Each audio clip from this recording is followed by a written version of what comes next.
সালাম আলাইকুম, সবাই কেমন আছেন? আমি মেহেদি ভাই ফুডি। আজকে নতুন একটা রাইস চিপস নিয়ে এসেছি। হাঁটছিলাম তখন দেখি দোকানে বিশাল বড়, প্রায় আমার হাত থেকে বড় এমন কিছু পেলাম, যেটা হচ্ছে মাত্র আবার 10 টাকা। তো আমার খুব কৌতূহল হলো এটার মধ্যে কি আছে। এটা হচ্ছে মিংমং রাইস ক্রেকার্স।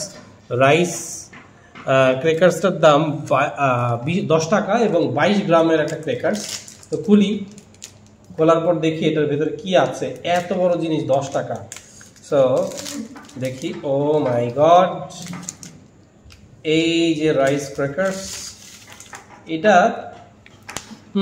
রান শুনে মনে হচ্ছে পাপড় টাইপের কিছু একটা হবে। ওই যে আমরা যে কিছু নকশি পিঠার মতো খাই না, যে তেলে দিলে সেটা ফুলে ওঠে, বিষয়টা ওই রকম করেই বানানো হয়েছে, একটু কালারফুল।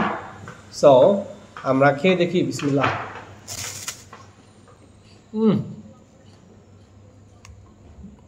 অস্থির জিনিস, একটু খাই।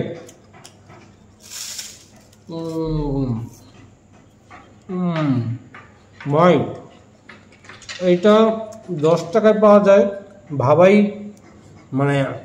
চিন্তার বাইরে।